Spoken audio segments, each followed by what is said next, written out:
সম্মানিত ভাই এবং বোনেরা, আসসালামু আলাইকুম। আশা করি আপনারা সবাই ভালো আছেন। প্রতিদিনের মতো আজকে ব্রয়লার এবং সোনালী মুরগির বাচ্চার পাইকারি রেটটা আপনাদেরকে জানিয়ে দেব। তে অবশ্যই আপনারা কে কত টাকা পিস ব্রয়লার এবং সোনালী মুরগির বাচ্চাটা নিয়েছেন অবশ্যই আমাদেরকে কমেন্টের মাধ্যমে জানিয়ে দেবেন। তার কারণ বাচ্চাটা কিন্তু বিভিন্ন রেটে বিক্রি হচ্ছে, বিশেষ করে ব্রয়লার মুরগির বাচ্চা।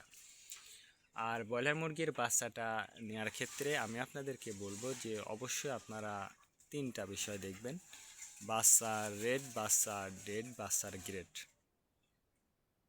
রেট দেখবেন এই জন্য যে প্যাকেটের গায়ে যে রেটটা দেওয়া আছে তার থেকে কিন্তু কম দামে আপনারা বাচ্চাটা নিতে পারবেন যদি আপনারা নগদে বাচ্চাটা নেন। তারপরে দেখবেন ডেট। ডেট দেখবেন এই জন্য যে আজকের বাচ্চা কালকে বিক্রি হচ্ছে, এই রকম বাচ্চার দামটা কিন্তু সবসময় কম। তারপরে দেখবেন গ্রেড। গ্রেড দেখবেন এই জন্য যে বি গ্রেড, সি গ্রেড বাচ্চার দামও কিন্তু সবসময় কম হয়ে থাকে। এই জন্য আমি আপনাদেরকে বলবো যে বাচ্চাটা যে জায়গা থেকে আপনারা কম দাম পাবেন সেই জায়গা থেকে আপনারা বাচ্চাটা নেবেন। আর বিশেষ করে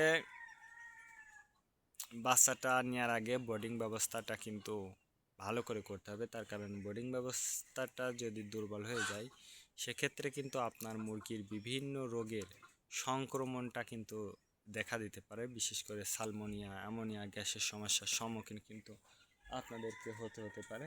এই জন্য এই বিষয়গুলো অবশ্যই আপনাকে মনে রাখতে হবে। আজকে নারিশ কোম্পানির ব্রয়লার বাচ্চা বিক্রি হচ্ছে 30 থেকে 34 টাকা। কাজী কোম্পানি ব্রয়লার বাচ্চা বিক্রি হচ্ছে 30 থেকে 35 টাকা। আত্তা কোম্পানি ব্রয়লার বাচ্চা বিক্রি হচ্ছে 30 থেকে 36 টাকা। নাহার কোম্পানি ব্রয়লার বাচ্চা বিক্রি হচ্ছে 30 থেকে 34 টাকা।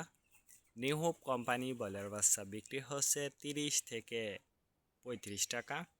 A1 ব্রয়লার বাচ্চা বিক্রি হচ্ছে 30 থেকে 34 টাকা। প্রভিটা ব্রয়লার বাচ্চা বিক্রি হচ্ছে 30 থেকে 34 টাকা। প্রাগনা ব্রয়লার বাচ্চা বিক্রি হচ্ছে 30 থেকে 33 টাকার মধ্যে আপনারা ব্রয়লার মুরগির বাচ্চাটা নিতে পারবেন ইনশাল্লাহ। এবার সোনালী মুরগির বাচ্চার পাইকারি রেটটা আপনাদেরকে জানিয়ে দেব। সোনালী নর্মাল বিক্রি হচ্ছে 24 টাকা, সোনালী ক্লাসিক 26, সোনালী হাইব্রিড 28, সোনালী সুপার হাইব্রিড 30 টাকার মধ্যে আপনারা সোনালী মুরগির বাচ্চাটা নিতে পারবেন ইনশাল্লাহ। আর সোনালী মুরগির বাচ্চাটা নেওয়ার ক্ষেত্রে একটু যাচাই বাছাই করবেন।